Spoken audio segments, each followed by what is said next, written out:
No, just go. Yeah. Good evening, everyone, and welcome along to round 5 of this Inside Line Racing League season. We've had the ups and downs of a typical ILR season, and this one is no different. You join us in the Styrian Mountains, I believe. The Austrian Grand Prix is upon us, and as you can see, it's quite awful weather from what we've got in Austria today. In Spielberg today, we've got some pretty torrential rain, and nobody seems at this current moment to want to get out on circuit. But joining me in the commentary box for this evening, whilst Andy, a ginger, suns himself in Spain, is Mr. Nuthead, or Jack as he's best known. How the devil are we? And what are we thinking? Wet weather in Austria? It's a difficult circuit, isn't it? So, what are the difficulties these drivers face this evening? Well, yeah, let me just first off say good evening, everyone. Nice to be back again for my one-season Grand Prix of ILR again. It's glad to be back here in ILR1 whilst Ginger Andy laps up the sun in Barcelona, as we most certainly don't have any sun here in the hills of Austria. But yeah, the guys have got a lot of work to do with this wet qualifying. It becomes very difficult. In actual fact, it's interesting that a few guys are out on intermediates and a couple of guys out on the wets. It's clear that we might be towards a crossover phase. We might get towards that conditions towards the end of qualifying, where it does actually begin to dry up and the inters are by far the better tyres. So everyone in the feeling that phase, but in these first laps, you've just got to keep the cars out the wall, out the gravel. Just make sure they get some decent lap times on the board. With these very slippery conditions, it could make for a difficult qualifying. Absolutely difficult qualifying ahead of these drivers. The other thing that is good news for us as commentators is, well, every car, well, most cars are going to be out on circuit pretty much the entire qualifying session. You'll see a slight dip in the action, maybe towards the 6 or so minutes to go sort of mark. That is a typical qualifying session. What these guys tend to do, build the car up with fuel, absolutely leather it with fuel, and then leather it on the racetrack afterwards as well, and just see how many laps they can get done. They'll constantly be improving with the track evolution, always evolving around this circuit. Any circuit for that matter in the rain will do the exact same thing. 10 corners of this Austrian Grand Prix circuit. It's a weird one. Technically, turn 2 is turn 3. You've got the kink of 2, then the right-hander of turn 3. Gerard Limitless is going through the kink of turn 2 aptly now, and heading towards the hairpin of turn 3. Very difficult corner to absolutely nail in the dry, even in the wet as well, because the traction is so poor on the exit of turn 3. We want to take a look at the championship as it stands at the moment. Terra Limitless is, of course, the main man in this championship at the moment, despite not having won a race this season. Has been the most consistent. Only, well, not finished on the podium once this season. He's had 3 second place finishes and 1 fourth place finish in Bahrain. He is the main man to beat at this stage of the season. He's ahead of LCR Leopard, who has 2 wins to his name, the only driver to have that feat this season. He's only 1 point ahead of him in the championship though, so it's mighty close, let's say, at the top of the championship. Indeed, there's the lap times coming thick and fast. VSL0, who's on the intermediate tyres, one of the 3 guys on them. P1R bound, Jason 97, the other 2. His lap times are now about to come in from a 4-cylinder, which is VSR Verstappen, and the championship leader, Terra Limitless, who manages a 15.2, and also VSR Verstappen, by the way, on the intermediates as well. We're about to see some more lap times coming in. And of course, 15 drivers on the track. It's going to make it very difficult for traffic as well, especially when you've got wet weather. It's going to be very difficult for the guys to get out of the way. So everyone's got to keep their wits about them, not just on where they're going, but also on who's coming up behind them. Yeah, that's the key, isn't it, really? Traffic plays a big part in some qualifying sessions across the season. Not so much the longer circuits like Spa and Silverstone, but definitely a small circuit like Spielberg. P1R Brown goes fastest of all with a 14.1, again on intermediate tyres. It's weird that we've got a couple of drivers, well, one in particular, Terra Limitless, who's opting for the full wet tyres. All those little grooves in the tyres that you'll see, the blue wall tyre. Interesting that he's decided to opt for that at this early stage of qualifying. Whether it will improve or not is yet to be seen, but interesting, because qualifying has always been Limitless, you could say, downfall. He's definitely improved this season, but there's always been little blips of where he can always improve. As Sarah goes into the 13s with a 13.9. The Brazilian Carnival has arrived in Austria and they go immediately to the top of the charts. And also, they're just about VSR Verstappen then joins in, making the VSR current 1-2. 13-9, 14-1, a couple of turns between them, not too bad at all. LCR Leopard, the German, coming through the final couple of corners. The current man in second place in the championship. Needs to also watch behind him as much as in front of him in this 10-race championship. Where are we going to see the Renault go? He slides round the final corner, trying to get power down as early as possible up to the line. And it is only P4, 14-2. Still clear of two elements who, as I said, still on them full wet tyres and still fancy him as Jason 97. It's currently splitting the two Mercedes off. It wasn't. It was Melanie, sorry. Jork, 17-2. And P1R Brown goes even faster, so it's clear that the track is slowly beginning to improve. Absolutely, it is beginning to improve. And I want to take us on board a lap. I think the most apt driver to do this is on board with is CRGA more so in the Red Bull, around the Red Bull ring. So let's go on board with him as he begins his first lap in this qualifying session up towards turn 1. Look how much entry curve he takes through there, and then he misses the apex through turn 1, but clips it on the apex on the exit of the apex, I should say, and then up towards turn 2 and then turn 3. It's uphill, so you can afford to brake late in the race. DRS will be enabled in this particular part of the circuit. Tries to hug the inside curb there, and again tried to just short shift your way out of the difficult traction zone. Another DRS zone is poised here for more so if it was in the dry, down towards turn 4. This is a very difficult braking, what the polar opposite of turn 3, locking up his wheels, running very wide, missing the apex of turn 4 there. It's downhill, it's very difficult in the wet as well because it's off camber as well. Through turn 5 and 6, this is turn 6, a long left-hander, very difficult in these conditions. As we said, times has continued to tumble, missing the apex again is more so through here. It's been a bit of a scruffy lap from the Red Bull as he heads down towards turn 9, the Jackie X corner, if I'm not too much mistaken, throwing the car in once again. This has got to be this part of the circuit. You've got to be so committed in the dry, and the wet's a bit more difficult. Like a lot of these corners really across this race track, and more so only manages 10th fastest on his first time, but all the times are starting to tumble, Jack. A 12.9 for Sarah on provisional pole.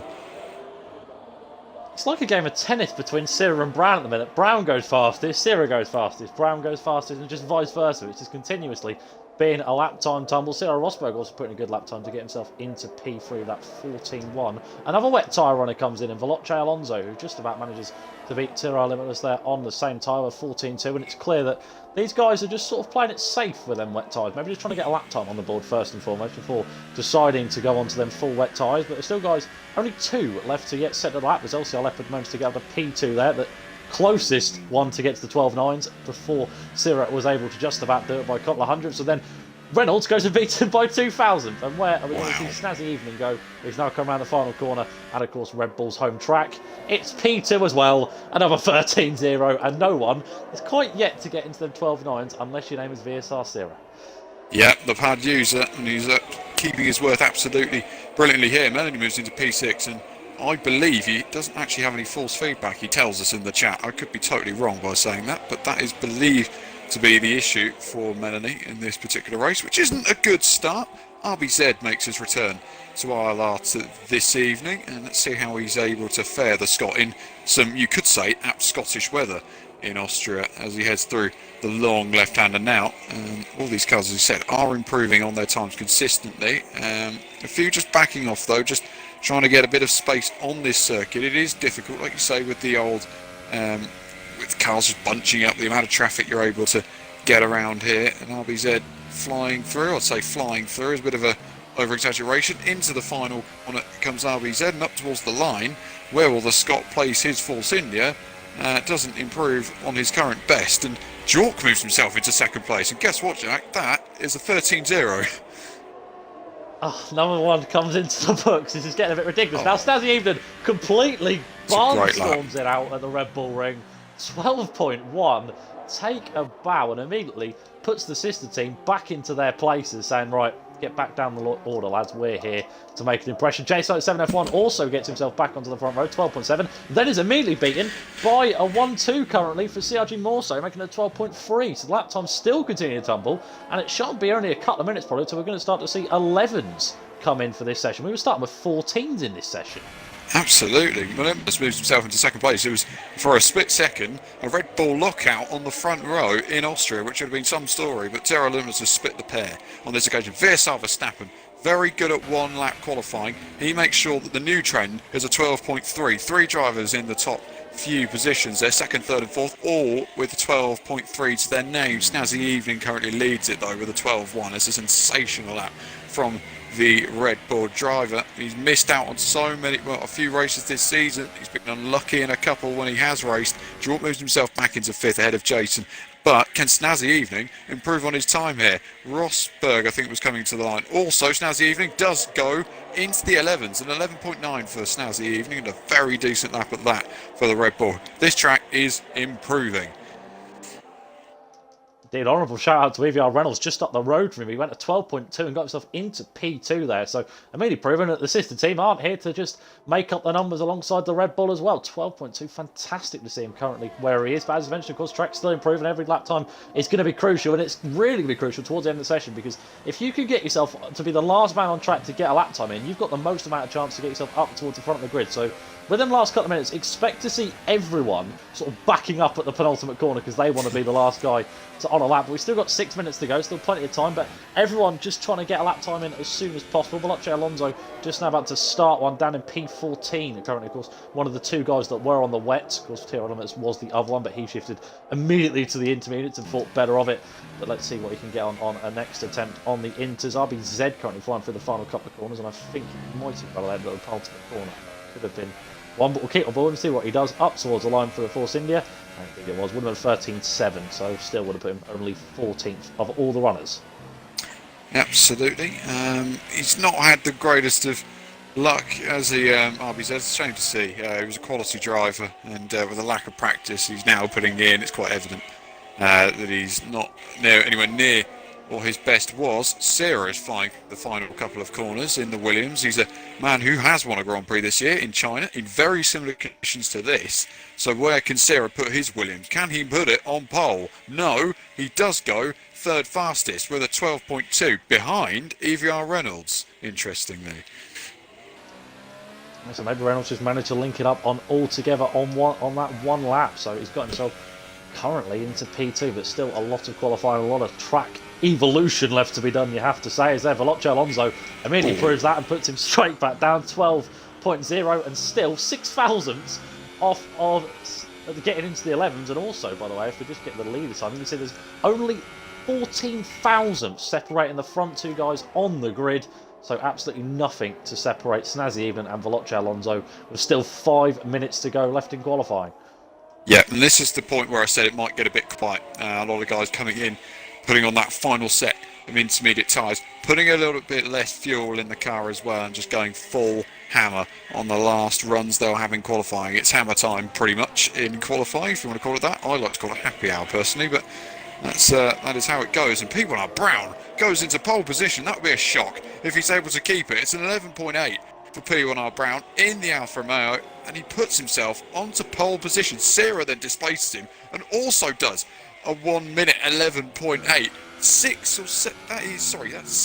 thousandths faster than P1R Brown in second place. That is mighty close between those two.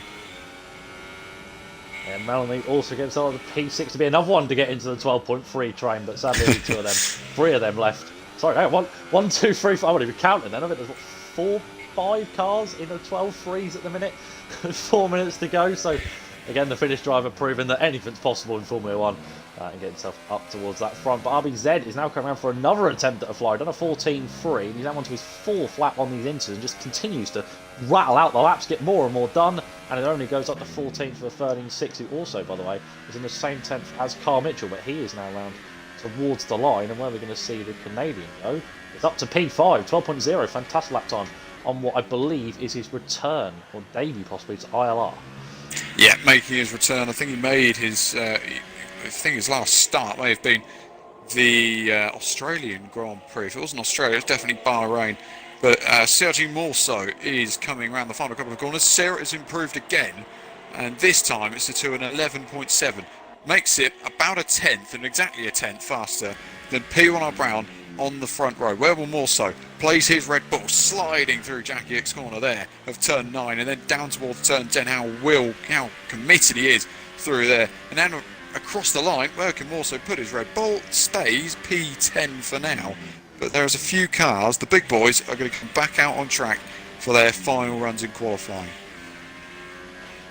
Yeah, LCR Leopard, who's down in 14th, needs to get a lap time on the board here, really. He's flying through the second sector, but on his, what will be only, I think, second attempt at a fly over 13.0, the only one so far, 6 attempts clear of RBZ, who clearly is struggling in these conditions. But as you can see, just by looking at your screens, ladies and gentlemen, you can just see how much easier it is with these conditions. It can constantly continue to improve, and just look at how little the rain is coming down compared to what it is before. I think we just did some improvement there throughout the field. James, did you spot that one? I didn't quite spot it, no. I think we'll watch Leopard though, as he files through the final couple of corners. Reynolds moves himself into third, but can LCR Leopard, a man a point off the lead in the championship, goes into second place on the grid. And he is not far away from pole position either. 4 or 5 hundredths of a second between him, and he'll get another shot of it. Sarah's decided that that's enough. That's all he needs to do to get into those top few spots. Melanie moves himself into P4 for Haas. That's been a great result for them so far. Snazzy Evening is rounding the final corner for Red Bull. Can he improve on his current best? Yes, into P4 he goes. He's very close as well, with P1R Brown ahead of him, but closer to Melanie behind him 5th. Jason moves himself into 6th and needs some luck this season. Veloce Alonso is also coming to the line. Can he improve on his current best? Well, he's going to find out in about a minute or 10 seconds time, and we'll watch Tiro Limitless as well, who's also on his final run. Who is really rounding the final couple of corners at the moment? Who can we spot? Well, let's have a little look through. We've got Rosberg come through. Jork just now starting. I think he might actually just improve her to a 12.4, the same temp as Cyril Rosberg, down outside the top 10, of course. But everyone, of course, will get the fresh choice of tyres if it is dry, which we can only assume by the fact that everyone's been absolutely going for it on these inters that it surely is. But we'll stick on what we're limited as we fly through the final couple. Leopard goes even faster, 11.6. And that is just the problem with VSR Syria. He sat there like a sitting duck, and with the conditions constantly improving, it was bound to happen. But is Limitless about to dethrone Leopard now, straight after just dethroned Syria? Absolutely needs it as well, Limitless, because there's a point in the championship. It could be a big point proven here, and Limitless moves himself into second place. A front row lockout for the championship leaders as it stands. Morso moves himself into 4th. Snazzy Evening moves himself into 5th. But watch P1R Brown. He's on fresh intermediate tyres. Alonso is also rounding the final corner now then for the Alfa Romeo team. And can he find himself anywhere near that front row? Looks like he might just, as indeed he has. He's moved himself onto the front row, and he's currently ahead of Tiro Limitless, which is crucial in this championship. So where is P1R Brown? He exits the final corner now. There's only 12 seconds to go. You feel like this track is keeping improving. Who will be the final car to take the checkered flag? Because at the moment, Leopard's pole, although it's a pole at the moment, don't put your bottom dollar on it just yet. There could be plenty of action coming through these last few moments. Leopard is now exiting the penultimate corner into the final corner. What's... That's VSR Verstappen. He just straight line turn 3 as just like a disgust of himself. At the end of the qualifying, Leopard doesn't improve, but sorry, I just saw that and I was like, wow, that's a big crash. Watch. But, yeah, finally that's coming in. Watch Limitless though, he's currently 3rd at the moment. He's coming around the final corner. Looks like he's pushing on this particular occasion. 1,000 between the Red Bulls, 2,000 between 5th, 6th and 7th. But where will Limitless go? Stays P3. Look at this battle there then. For 5th place, more so in 5th, from Snazzy in 6th, and then P1R Brown in 7th. There's only... Look at that, there's only 2,000 between those 3 cars, which is incredible. Alonso rounding the final corner, runs a bit wide out the exit. Don't expect this to be an improvement for the Alfa Romeo, and isn't. And he stays 2nd on the grid, and he'll be mighty chuffed with that, I should imagine. P1R Brown is exiting the final corner now. Can he put this Alfa Romeo any closer to the front than it already is? He's 7th at the moment. Can he improve his time? He does into pole position, an 11.5. A great lap from P1R Brown, something that nobody expected coming into this weekend, and he has got himself a front row seat in Austria. What a lap. That came out of absolutely nowhere. 11.5, the only man to get into the 11.5s, and has just about managed to beat LCR Leopard. Wow. What an upset you have to be said in the hills of Austria. The Sauber's done it. Absolutely he has, and he's turned up big style there. P1R Brown is a pole position well, you could say a pole position scorer in ILR. He starts alongside LCR Leopard on the front row. Another Alfa Romeo of Alonso managing to get third ahead of Tiro Limitless in fourth. Sierra starts from fifth ahead of the two Red Bulls of Morso and Snazzy Evening. Melanie is the other Finnish driver to join Snazzy Evening on row 3. Jason and Reynolds round out the top 10. Veersaar Verstappen starts 11th, 12th for Carl Mitchell, is 13th for Rosberg, 14th for Jork, and RBZ was the only man outside the 1 second window between all these drivers. Quite incredible. Well, that is a big, big opportunity for P1R Brown, but what about the gaps in qualifying? All but one were inside the 1 second. There's no worries about 110% rule in ILR. Everyone's been right on it, but as you can see in Austria, James, the sun is glistening on this circuit. It's like a polar opposite to yesterday. Absolutely. These, yeah, technically speaking, yes. And will we see a polar opposite to the race order? It's all yet to be found out. Austria was an interesting race last season, has to be said. But what will be more interesting is what these guys decide to start this Grand Prix on. It's usually a one-stop round here. Some people can do the two, but with the current way that qualifying has worked out, with the wet weather, expect it to be a one-stop strategy from the super softs to the ultra softs to the super softs, or the super softs to the ultra softs. I believe that would probably be the best bet. I could be totally wrong having said that, but we'll soon find out what all these guys decide to bolt on in the first instance, what they decide to start their Grand Prix on.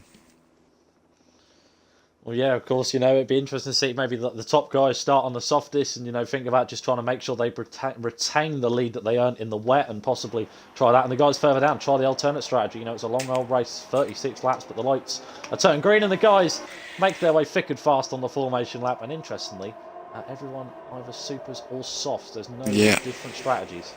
No really out there strategies, no one opting for those ultra soft tyres. Supers are the way to go then, and P1R Brown and Leopard make sure that they're going to be the fastest starting off the front row.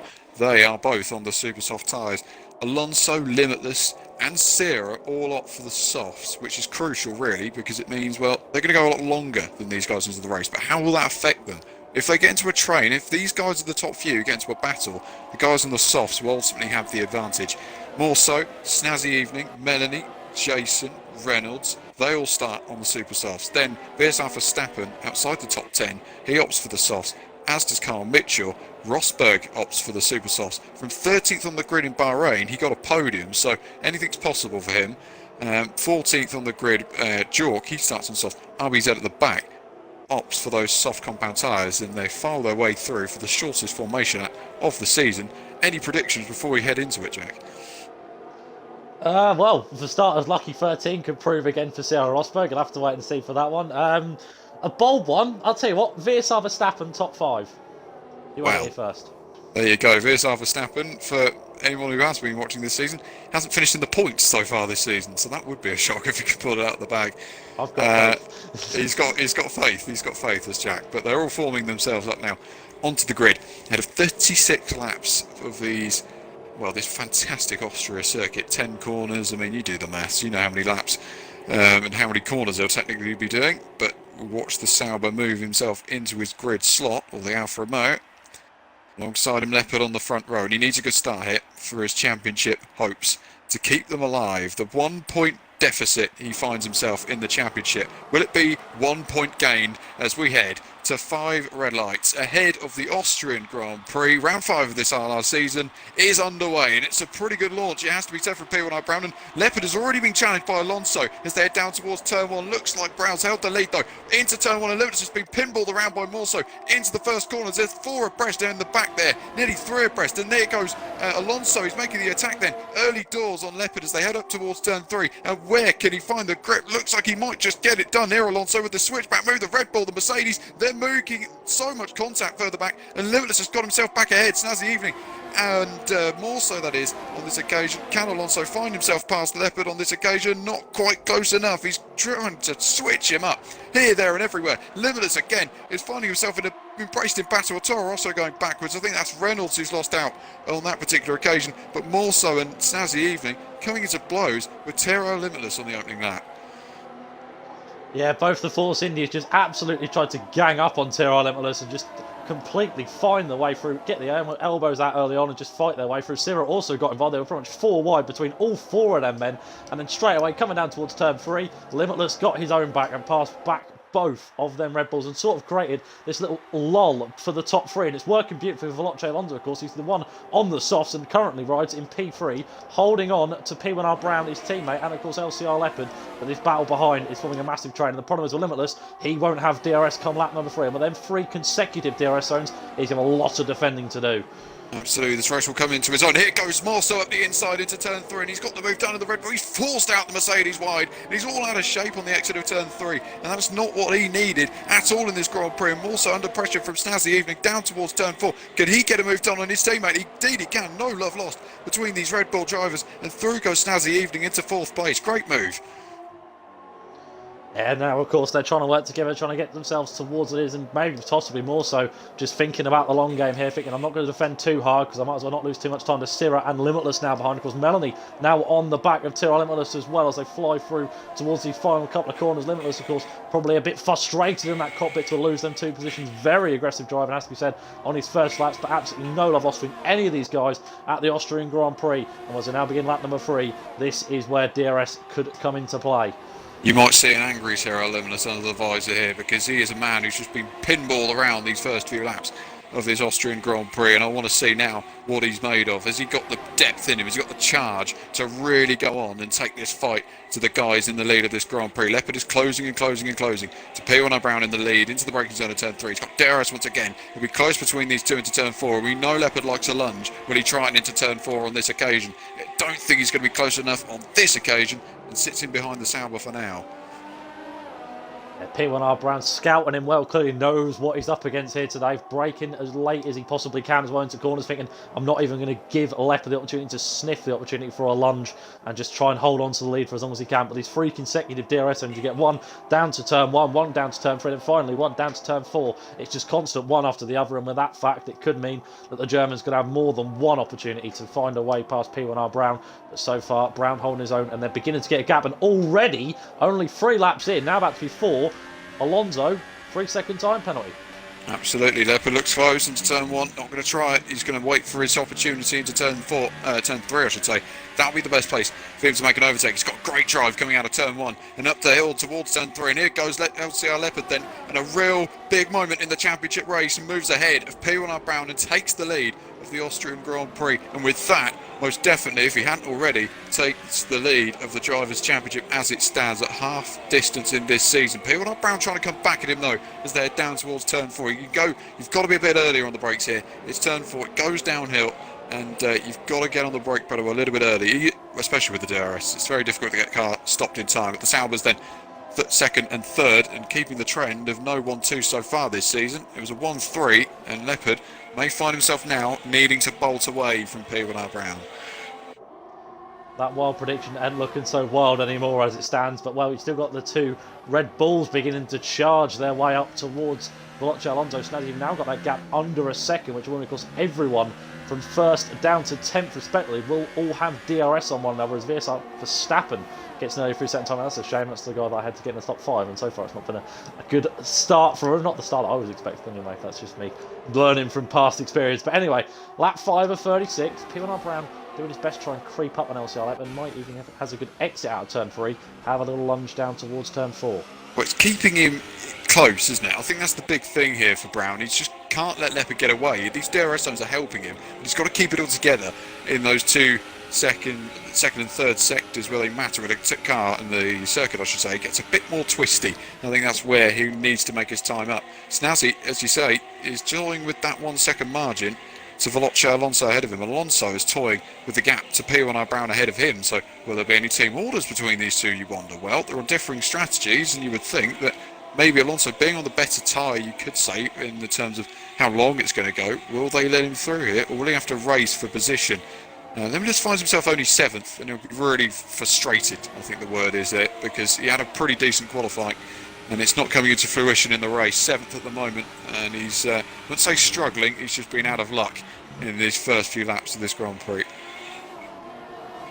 It's interesting, as he even set the fastest of everyone in that final set, absolutely went for it in that last set. He's gained almost 6/10 for about half of a lap of this Austrian Grand Prix circuit, so it's clear that his supers are nowhere near past their prime. Vlotchar actually goes deep into turn 3, and this is a real opportunity for Snazzy Evening. Down towards turn 4 they go. We're on board with Snazzy Evening now. Of course, we go to the broadcast, shifts to the outside line of Vlotchar Alonso. Long way round for the Red Bull. And in the end, Vlotchar Alonso makes it rather easy and possibly going to use him to follow through. That would be a wise call from Alonso. I believe he's actually racing tonight at the Veloce HQ in London, which is quite apt, isn't it? It's all right for some. And we'll witness Snazzy Evening trying to close further and further up to P1R Brown. At the moment, it's 1.4 seconds. He's got some work to do, but P1R Brown keeping in the DRS of Leopard, which is crucial in these stages of the Grand Prix, early stages. There's another penalty for Alonso, 6 seconds worth on lap 6. That's a second a lap he's got worth of penalty. Snazzy Evening, the fastest man on track at the moment. He is absolutely flying in that Red Bull. It's a Verstappen-esque sort of performance at the Red Bull ring from Snazzy Evening. 1.3 seconds. He's going to get on it, and he's going to be, and he is, I should say, the fastest man on the circuit at the moment. Meanwhile, his teammate beginning to fall behind a bit. Now we've got Virsar Sierra closing up. Of course, we've seen how quick he is in the pass in ILR this season. He's absolutely giving it everything he's got. Meanwhile, Dace 97 F1 just passing Malin there to get himself into P9. He just got passed by Rosberg a couple of laps ago, and now he's struggling. Carl Mitchell and EVR Reynolds have a right old scrap here outside the points, so they come down towards turn 4. Long way around again for the Toro Rosso, doing his best to try and keep a good impression up for the Toro Rosso, to keep the carnival and keep the screen time on for him. We go back up to the real carnival of VSR Sierra, as he's now only half a second behind the Supsoft runner, Sergio Morrison. It's interesting that one Red Bull was really giving it some on these first few laps, the other gave it some on the first couple, and then has just sort of slowly began to fall back into place. And it comes in a question of, you know, just how good Snazzy Evening clearly is on his tyres. Absolutely, he's very good on some occasions Snazzy Evening, but where I'm most impressed with him is that third sector. He looks so on it into that final few corners, and that's really where he's going to make his time up between the top couple of guys, because I should say, Leopard and Brown, well, Leopard is still a second, or Brown is within a second, I should say, of Leopard, as Reynolds is now out of the Grand Prix on lap 8. It's not good for him, but P1 Brown keeping this gap very poised here. It's only 0.3 of a second. You may, well, it could happen. He could well try and attack Leopard in front of him at the moment. Brown's had some pretty solid results this season, but nothing quite like this. He hasn't finished on the podium yet, but he's had a couple of 4th place finishes here and there. He's definitely been a consistent driver as P1R Brown. Always looks there or thereabouts. He's going to have to really get his elbows out to attack Leopard, and it would take a brave man to pass Leopard, wouldn't it? Well, yeah, most definitely. He's a man who's not afraid to get his elbows out when he was required to. And, well, I suppose P1R Brown is about to prove if he is just that as well. Of course, like you said, been a consistent driver, but this really is almost like the spanner in the works kind of day for him. He's just come out of here and said, right, I've got a point to prove. Pole position, obviously lost out on the lead in the first few laps, but still plenty of racing left to be done. Meanwhile, VSR Sierra is now right on the back of CRG Morso here, down for P5. This is forward, is about 1.6 seconds ahead to Veloce Alonso, and well, with his 3 consecutive DRS zones, he would feel soon as an opportunity potentially as early as turn 3, as Morso goes defensive. Long way around for the Brazilian. Can he do it on the outside? No, predictably not, but if he can get a good exit here, he might have a opportunity down towards turn 4. Yeah, looks like he might just have that run, isn't it? And then down towards turn 4. Sierra's a very aggressive driver himself, and he'll look for a move into turn 4. Here goes the Williams up the inside. He's made a bit of contact with the Red Bull through turn 4, but he's found himself into 5th place. A great move from Sierra, got his elbows out, and that's exactly what we expect from the Brazilian. That's the sort of driver he is, just lets him know that he's there, and he's through and into 5th place. Yeah, textbook move there from him, and you have to say now comes the question of, is Morso now going to potentially just be a sort of holder up for Tyrrell Limitless and Tyrrell Rosberg, both of the two Mercedes right top and tail together, and a third 3-second time penalty in 10 laps. That's an average of a second a lap almost, with 10 laps gone. That is insane. Well, if we're going to go off how many penalties Alonso will get by the end of the Grand Prix, if you want to go off an average, he'll be disqualified from it. Just sheerly down to the number of penalties accumulated, and very rare that you see that in league racing. Very rare, if you ever see it in league racing. P1R Brown, meanwhile, is still on his charge, charging towards LCR Leopard ahead of him. The Renault is finding this a bit of a tough order, tough ordeal. In Spain, he had the race to himself. Limitless just wasn't able to play with the gap well enough to keep the pressure on Leopard in Spain. But here, Brown has got a lot of just piling on the pressure of Leopard and just seeing what he's made of. Will he crack under it? I mean, that's a question we'll soon find the answer to. Limitless, meanwhile, on the soft tyres, as we go back to him, he's, well, closing up on more so, and Rosberg is not too far behind his teammate either. And for Mercedes so far, it's not been great, but I'm sure their time will come in this one. I mean, they're going to be picking up positions from Alonso, so technically they're racing for about 6th place here, 6th or 4th place. Well, 4th is Sarah, technically speaking. So that's the way you've got to view it. Let's see, back up the front, Brown is still within that half a second margin of LCR Leopard as they head towards turn 3. How late does he dare go on the brakes? Very late indeed.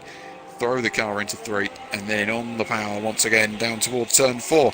It's not going to be close enough, I don't think, for Brown on this occasion, but he is certainly keeping Leopard honest here, isn't he?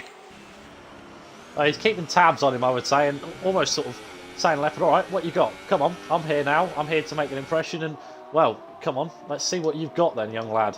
But now, of course, LCR Leopard, he's coping with the pressure so far, but, well, it almost seems like P1 Brown is satisfied with being behind Leopard in his first lap, just thinking, right, I'm not going to attack, I'll play the long game here and possibly try and get a sort of undercut on him, of course.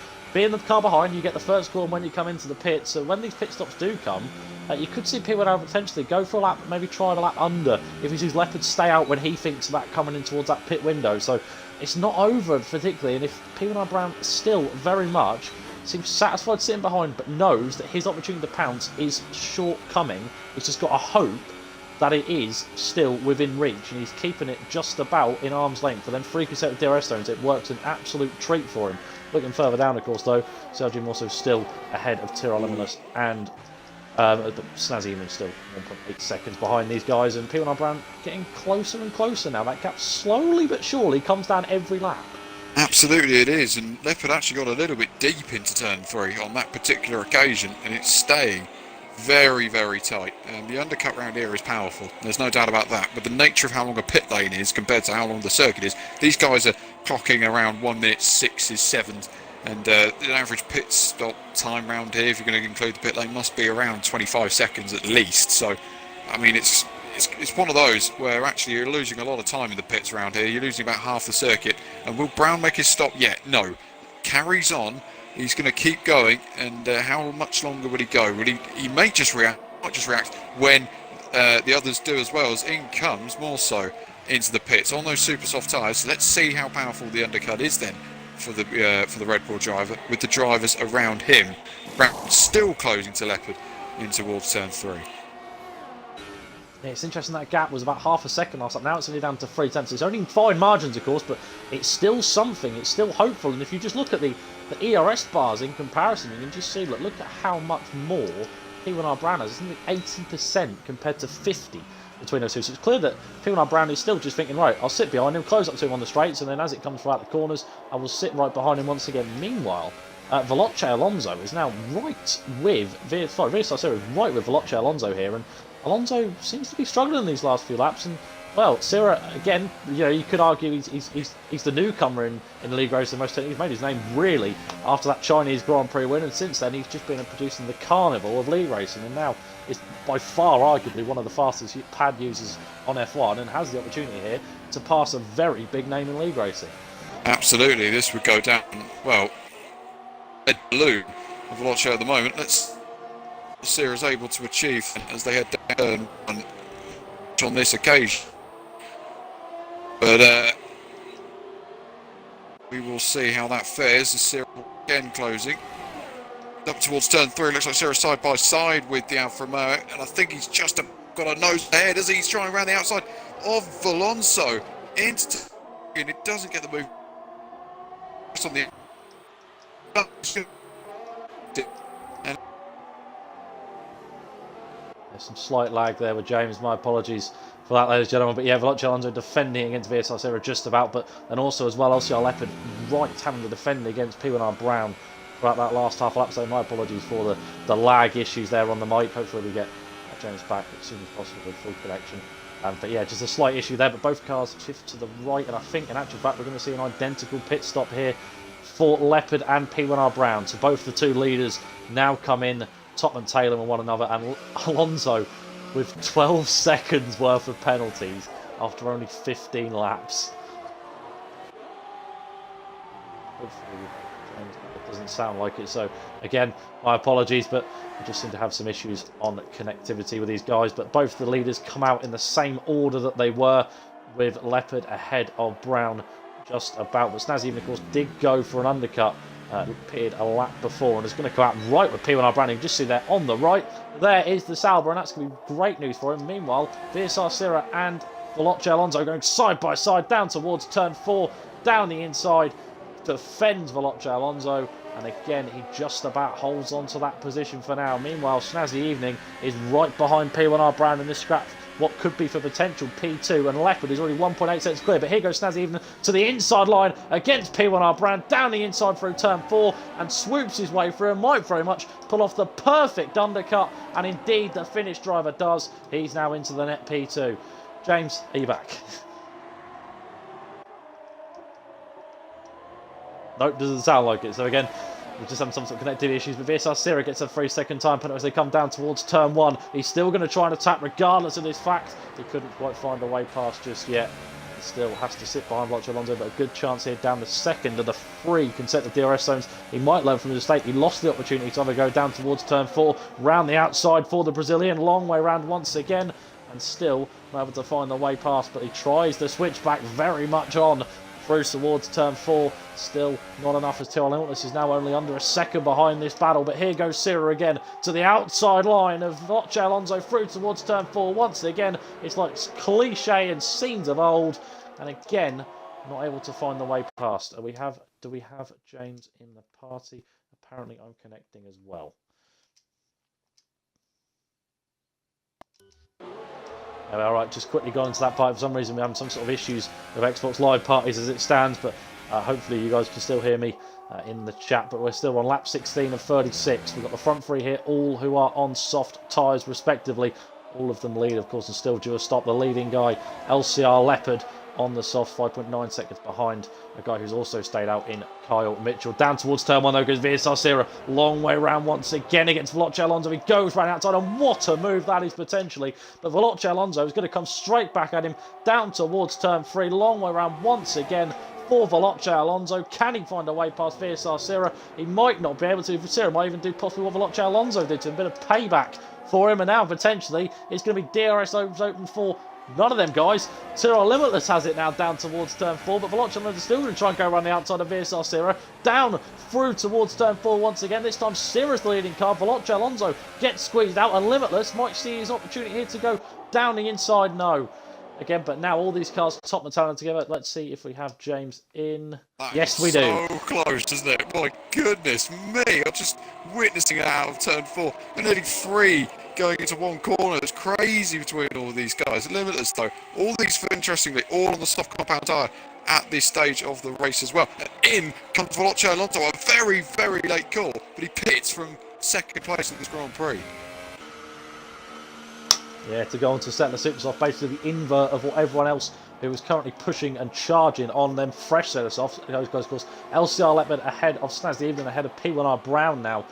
York still yet to pit with Sergio Morso and Rosberg doing the same. But let's see where Alonso comes at. Past goes York. Where is TRG Morso coming down towards turn 1?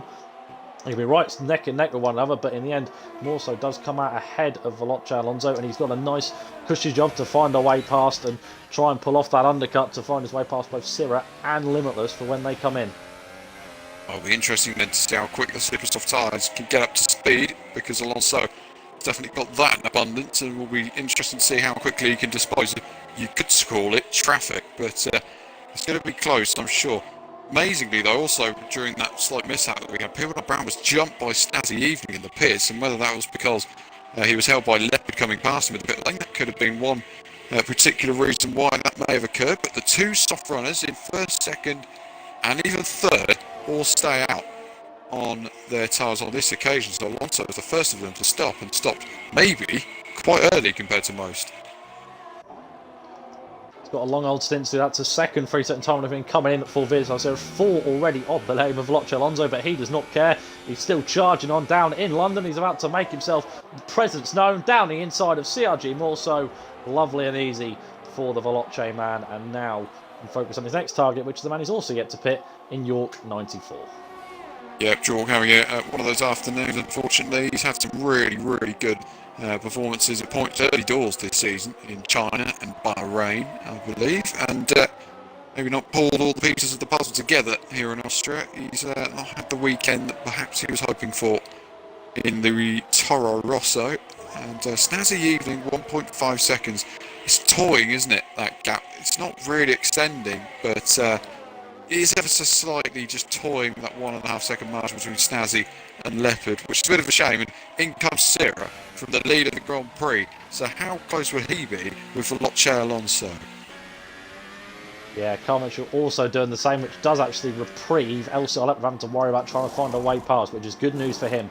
Yep, into the pits comes VSR Sierra. Meanwhile, Veloce Alonso has just passed York, who's now going into the pits. But where is VSR Sierra? He's now coming out of the pit lane. You can just see the pit line there. There is Veloce Alonso, and past, sailing on, he goes. What about Morso? He also does, so there's actually a car in between Alonso and Sierra, so that's great news for him. Morso is about to become Alonso's best friend. Absolutely right he is, and if he was Limitless's worst enemy, maybe we've got a bounty over his head, then he's definitely going to be in Alonso's good books this afternoon or this evening. Let's see how Sierra will fare against the Red Bull.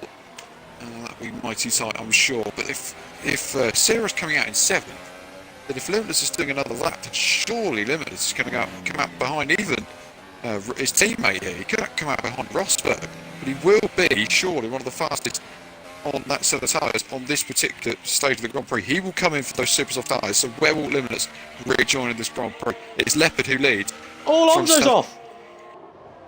Coming through towards the final penultimate corners, he's made some sort of mistake. I just briefed on him, but some sort of lost 2 positions, actually coming into the pits.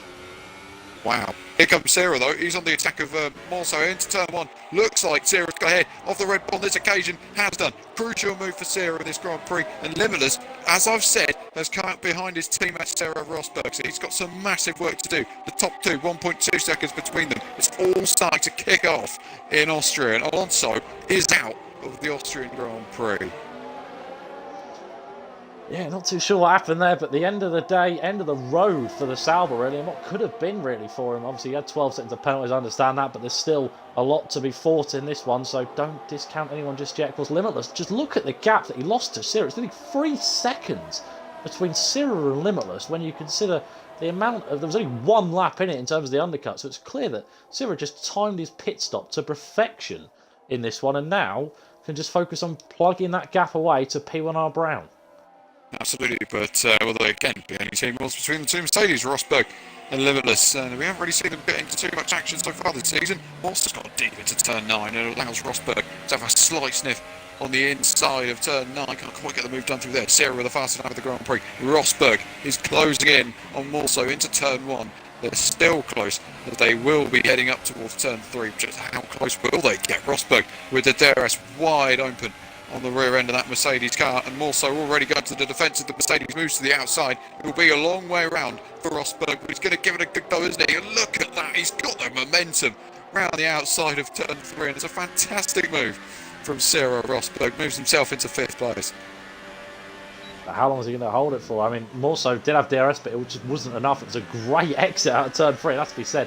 That's just how you overtake through that section. Just get a beautiful exit on the outside. We've seen a couple of argy-bargy stuff, people have been pushed off. Not Morso this time, though. Rosberg going to fight his way through, and now just focus on pulling away that gap and possibly doing the best to try and sort of pull away from his teammates. So he gets the team orders a bit later on, so doesn't cost himself too much time in the long run. Also, pit stop going further down. Carl Mitchell went on to supers because he started. York also did. And the final guy who's yet to pit, RBZ, down in 13th, pitted for a set of super softs. Absolutely, and we'll see how quickly Limitless can make a charge in this, because the 2 soft runs ahead of him could play the biggest role in Limitless's outcome of this Grand Prix. For Rosberg getting sideways out of turn 1, and Morso is onto that like a rash, and here comes the Red Bull once again, the charging Bull against the Silver Arrow, and into turn 3. Doesn't look like he can get a move done on this occasion. Limitless is starting to creep up behind them in the other Mercedes, and he's still finding himself in a bit of a sandwich here. There's Morso between those 2 Mercs. Alarm bells Mark start winging, and possibly even Rosberg doing Limitless a favour, thinking, right, I'll hold up Morso behind allow Limitless to take the opportunity. As soon as he finds a way past, get to the side, off he goes, could hold my position nice and beautifully. That's what they want to do. That's in principle. You just got to do it on track. That's the first thing first. As Limitless sort of kiss in the back and also say, come on, get a move on. I've got a race here to try and get a good result out of. Of course, in a 10-round championship, every single point is going to matter. And currently, LCR Leopard is en route to reclaim the championship lead here today as it stands. But Limitless still got an opportunity to close that gap as much as he can. But down towards turn 1, thanks to more so having DRS from Cyril Rosberg, it's not doing Limitless any favours. Not on this occasion, but more. So look at Rosberg. He's moving that Mercedes all over the road. It's there into towards turn 3, and here goes Limitless up the inside of Morso into turn 3. Goes Tiro Limitless, takes Morso there into turn 3, moves himself into 6th place. It's a good move from Limitless. He now needs to get on the charge for his teammate of Cyril Rosberg. But the gap at the lead, Jack, look at that. 1.1 seconds between Leopard and Snazzy. He's not had it his own way as the German on this occasion, and he's going to find himself under some severe pressure from Snazzy behind. Yeah, the work far from done for the German. Well, we've just now got about to be 12 laps left to go, and that gap continued plugging away. It's probably going to start alarm bells ringing in Leopard's head, thinking, nope, I'm not going to have this victory taken away. But here, of course, at Red Bull's home Grand Prix, Snazzy even trying to prove a point that Red Bull can do it better than anyone at their own backyard. Snazzy Evening comes out of turn 1, and that gap slowly creeping down, but also watch out for the gap between Syrah and P1R Brown. Gap 3.5 seconds. It was about 6 seconds just a couple of laps ago. It could be the opportunity, but meanwhile, between the two Mercedes, it could be the opportunity Limitless needs to find a way past down towards turn 3, James. Absolutely, there goes Limitless around the outside of his teammate Rosberg. No fight for Rosberg. He'll now have to look in his mirrors at a charging Red Bull in CRG more so. That will be a close one on circuit, but looks like Leopard is starting to stretch his legs now, starting to try to pull away from Snazzy in second place. It's 1.6 seconds, it got as close as 1.1. Snazzy's used all of his ARS and Leopard's got a load of it in abundance, so saving perhaps to LCR Leopard. But you're right, let's look at this battle. Look at this gap between Syrah and Brown. It's 3.1 seconds as we head on to that 26. So he's got 10 laps to catch and pass P1R Brown. This could be a right old scrap on the final laps, you would think. Yeah, of course, VSR Syrah continues to take names and make impressions. P1R Brown, of course, come here today, said, right, pole position, and I'm going to fight for the win. And very nearly, if it wasn't thanks to just a slight mishap in the pit stops, he could have very much been still in that very position against LCR Leopard, but sadly, just not. And now he has to settle in, get his elbows out and prepare himself ready for a battle for P3 against the Brazilian. Of course, Limitless now about 5 seconds behind the scrap, so you would feel he's still got to do quite a lot of work if he wants to close up towards them. But, well, if P1R Brown and VSR Syrah really do battle in the battle that we anticipate, it does open up the opportunity for the Mercedes just to plug away at that gap and maybe be a dark horse for the podium. It is still possible. It is, and they will be looking at that with some keen eyes between Brown and Syrah. And just see how that one fares. It'll be mighty tight. Let's take a look at the penalty count whilst we can. Leopard actually has 3 warnings, but doesn't have a penalty. But Snazzy Evening does on this with about 10 laps or so to go, which means P1R Brown, if in the gap, yes he is, will finish second place here. And Syrah is making a charge of it as well. He's currently 2 seconds behind at the moment, but he has 2 penalties, so he's going to be a man to lose out on this occasion, is Syrah, unless he can pull an absolute just magical result out of the bag and pull a 3-second gap on Snazzy Evening, who in turn at the moment is about 5 or so, maybe 6 seconds ahead of him at this stage. He's still got it all to do, but you never know in Formula 1. That's what they always say. Don't discount it until the checkered flag is waved, is what I would really say. But, well, on these charging few laps for the Williams, he's still now got that gap under 2 seconds. And, well, this is the interesting point, because, of course, the softs go for a little while in this race. You know, they've still got some sort of life in them. But the supers, you just watch that gap. At first it was closing down rapidly, and now all of a sudden it's beginning to get to the lull. And we might get towards that phase where VSR sort of closes up and it just hasn't got enough legs. That is possible, but that gap is still now down to 1.6 seconds. So, well, I think I might eat my own words. It's amazing how often that happens, though. It's a really good point as well, just how they eat up the super softs too early. And because as a result of that, they just can't get the move done at all. They could have the DRS, they have all the nice little party modes, but they can't get the move done because the tyres are just completely gone by that point. So that's what Sarah could find himself within here. And the issue that you have as a driver at this particular moment is, if I push now, I'm going to be quicker at this particular moment and maybe closer earlier. The trouble is, you take all your life out of your tyres by doing that. The other way you do it is you keep setting really consistent lap times. You're not taking a lot out of the tyres, but then you still have enough life in them towards the end to actually be able to pass. And well, interesting to see what Sarah's done on this occasion. He's not bad on his tyres at Sarah, so actually he may be on for the second bracket here. 2 seconds is the lead LCR Leopard has now. There's only 1 second exactly between Brown and Sarah. Yeah, well, now with that DRS, that's going to be more than effective. You can see it now go out with VSR Sierra. That is just going to be the best thing. That little noise that you hear about DRS is probably the most satisfying noise for VSR Sierra in his headset right now. As now he gets it again through towards turn 3, and that gap just going to keep coming more and more down, and even possibly might have an opportunity as early as next lap. Maybe. Look how late he is on the brakes into turn 3. That's the added grip of those super soft tyres, which will be fading significantly faster than cars around him. Only 12 laps some of them managed to achieve on these supers. He's got a long way to go before he even gets to the end of the Grand Prix. Here is Sarah, who have to do another 7 laps more than what some other drivers did. 17 laps is the amount that some did on soft, so that puts it into perspective. He may struggle towards the end, and maybe they were just a bit too quick to react to all these soft runners. Maybe they thought, oh, well, maybe if we don't pit now, we're not going to have a chance. And maybe they were right, but they are struggling here. And Sarah, well, comes around the final couple of corners. He's starting to attack P1R Brown in 3rd place. It won't mean much for the race because Brown hasn't got any penalties, or at least not as many as LCR Leopards. They head down towards turn 1, not close enough on this occasion is the Williams, but he'll sit in behind and wait until up towards turn 3, where he's got a great exit out of turn 1. Here goes Sarah up the inside of the Alfa Romeo and gets the move done, but as I said, doesn't mean an awful lot because he's still got to pull out a big old margin to Brown, and he's still got to pass Sarah. Sarah's still got to pass Snazzy Evening here, and hope that he can put about a 3-second margin on him. Yeah, still got it all to do, but, you know, still another textbook move from VSR Sierra and has a reason to feel proud. Meanwhile, behind, by the way, Rosberg more so Carl Mitchell all going away here. It's down towards turn 4.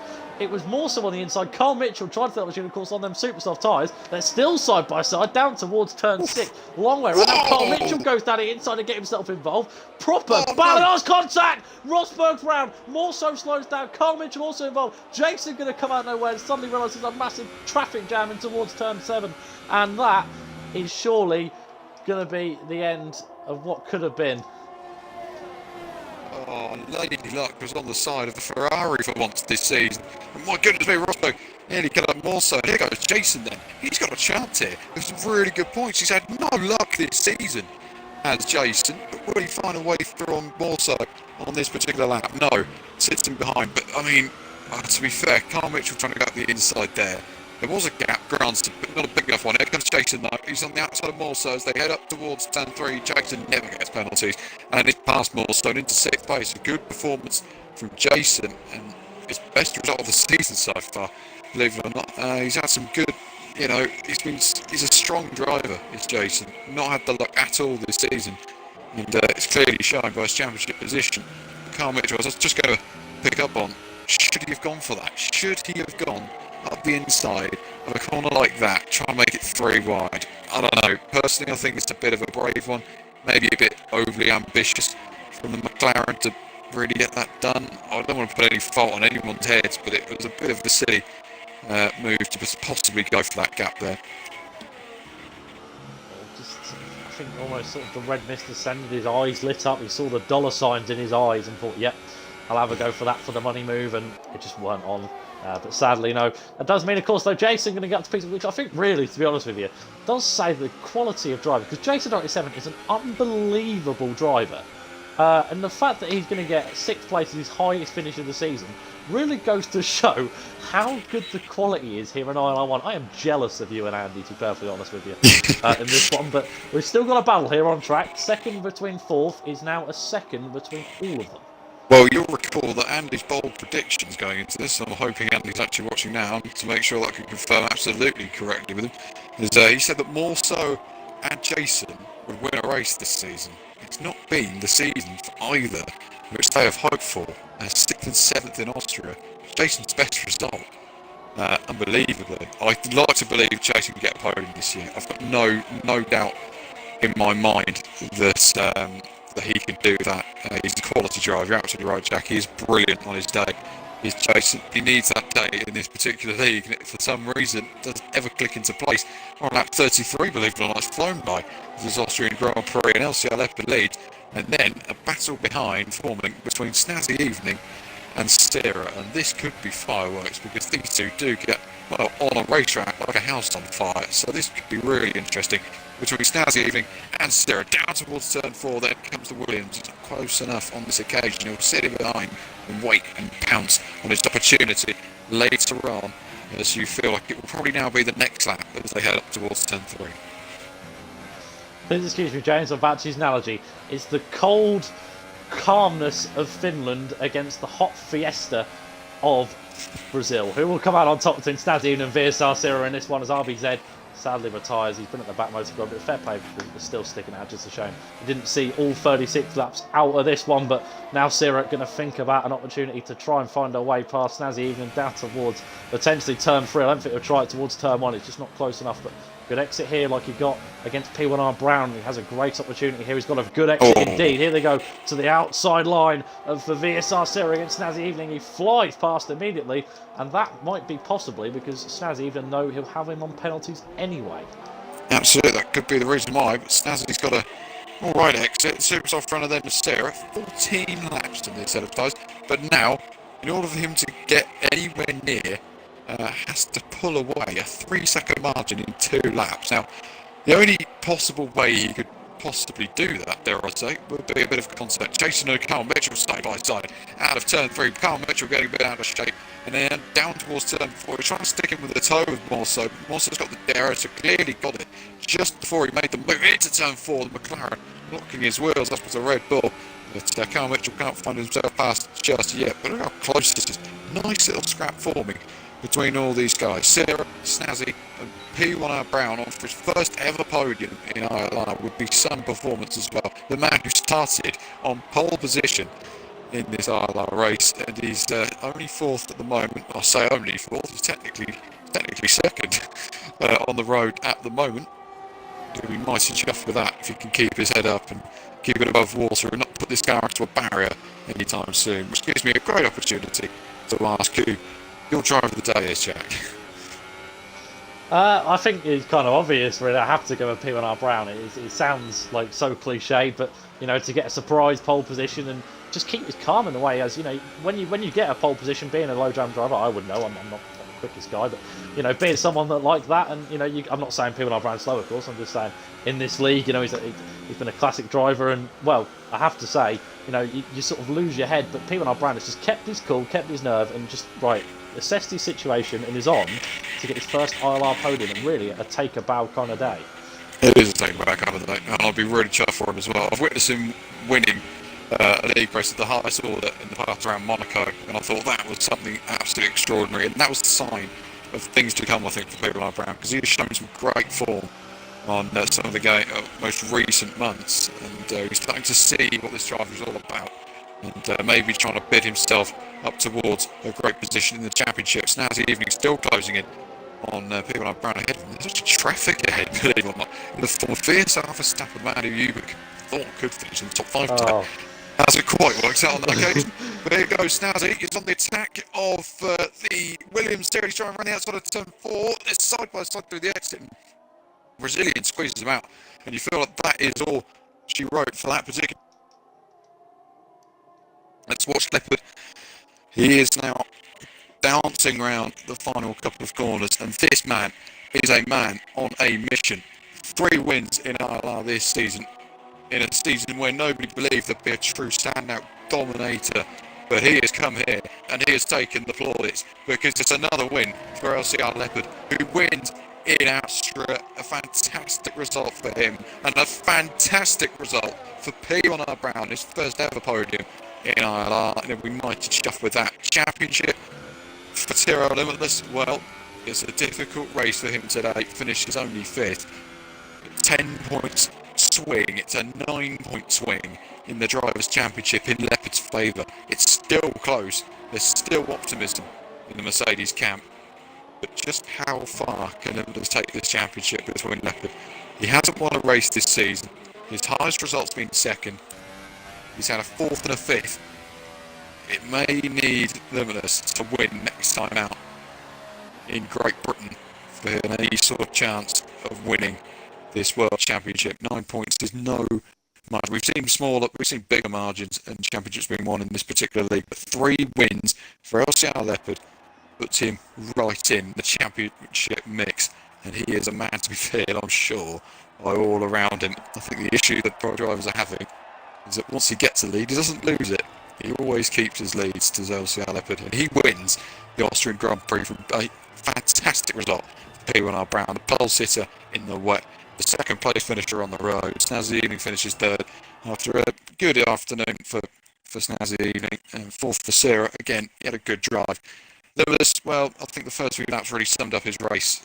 Had struggles and got into too much carnage. Finishes 5th. Jason 6th. A great result for Jason in the end. Some lady luck on his side for once. More so had a difficult afternoon and will be left with a bounty over his head from JD supporters. Finishing in 7th. Carl Mitchell finishes 8th after the contact with Rosberg and more. So Melanie rounds off in 9th. Rosberg actually managed just to get a point in the top 10. Let's get these 3 in the party then for a little chat and see what they have to say for themselves.